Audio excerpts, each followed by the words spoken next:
Erie Neighborhood House began in 1870 as a Presbyterian mission, a beacon of hope for immigrant families in Chicago's West Town. For over a century, Erie's mission to promote a just and inclusive society by strengthening low-income immigrant families has remained relevant and essential.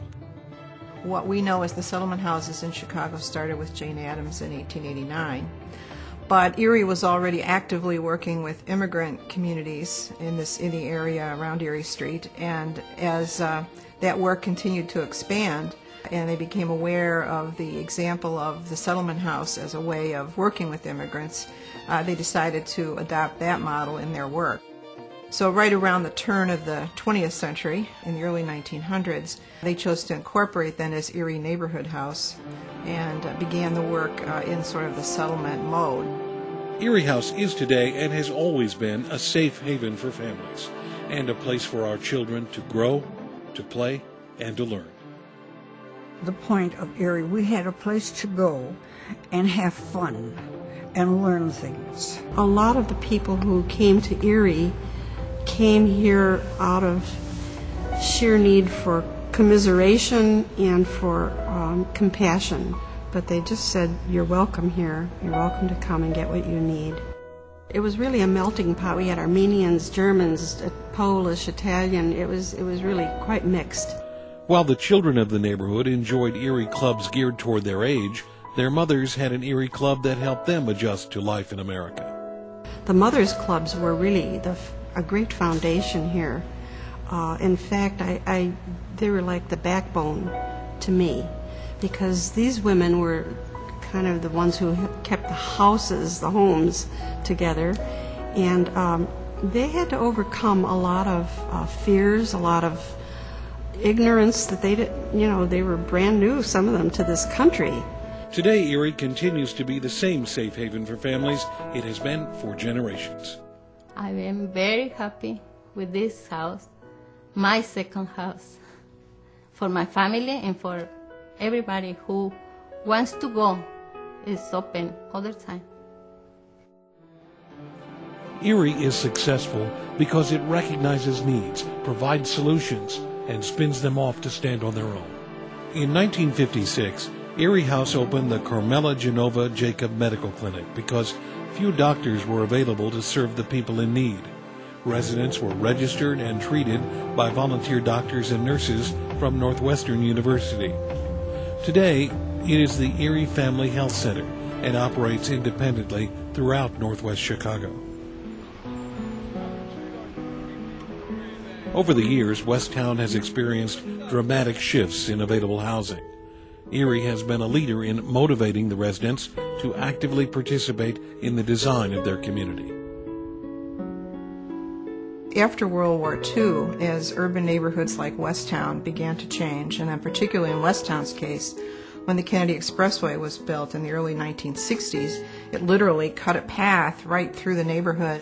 And the fact that you couldn't get across the expressway because there's no way for pedestrians to do that was a significant fact in the community that existed both before and after. And after that, the neighborhood, was not the same in terms of the economic well-being, I guess, of the community, and housing began to deteriorate.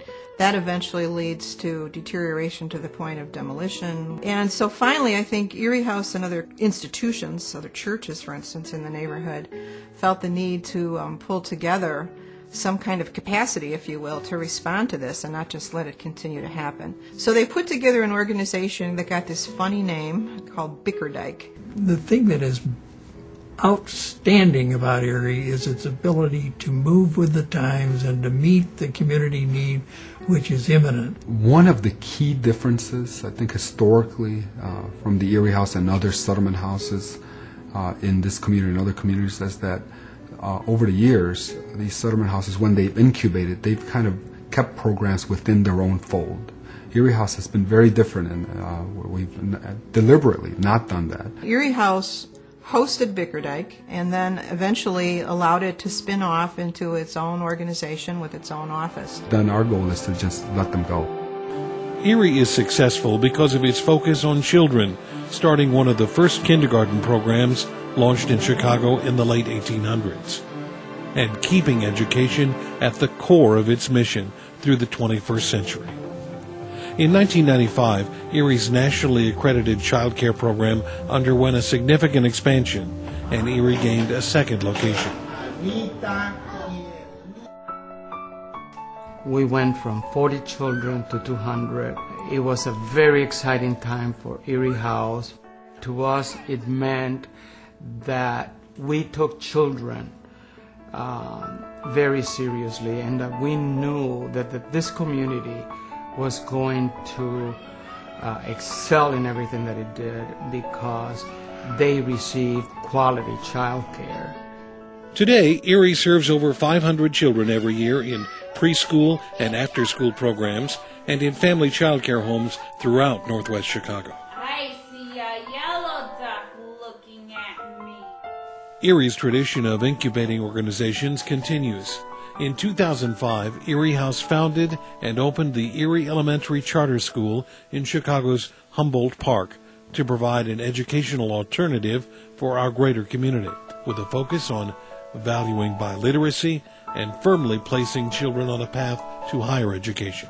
We decided to take this risk and develop a charter school rather than complain about the quality of our schools, is that we would do something about it. We felt that we'd start with the youngest children, and that once they came in there and they learned the values of excellence, of rigor, of thoughtfulness in the school, that they would develop these, keep them for the 8 years that they're at our school, and then be ambassadors of the Erie House values in high school and beyond.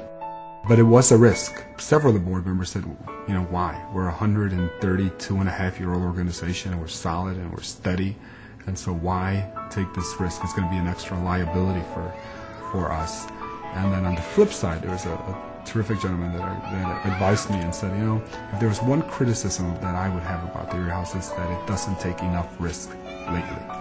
And so he said, turn it around on your board and say to them, to do nothing is the greatest risk of all.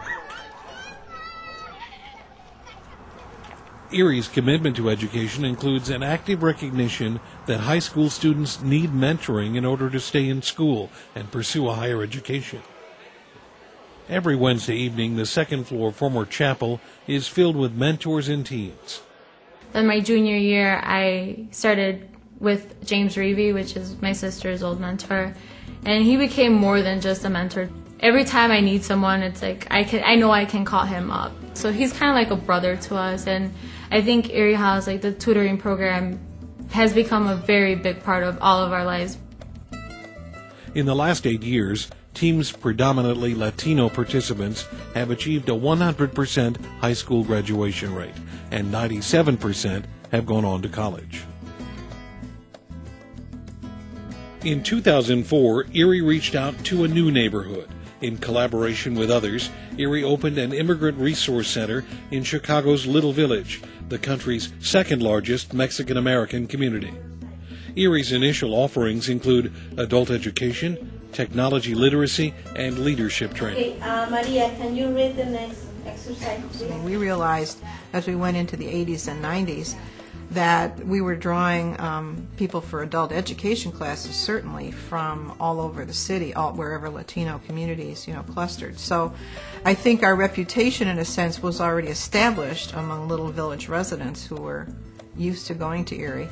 And I think the leadership certainly knew of Erie's presence. Again, because we were outspoken on policy issues, they felt we had a common set of values with the leadership in Little Village.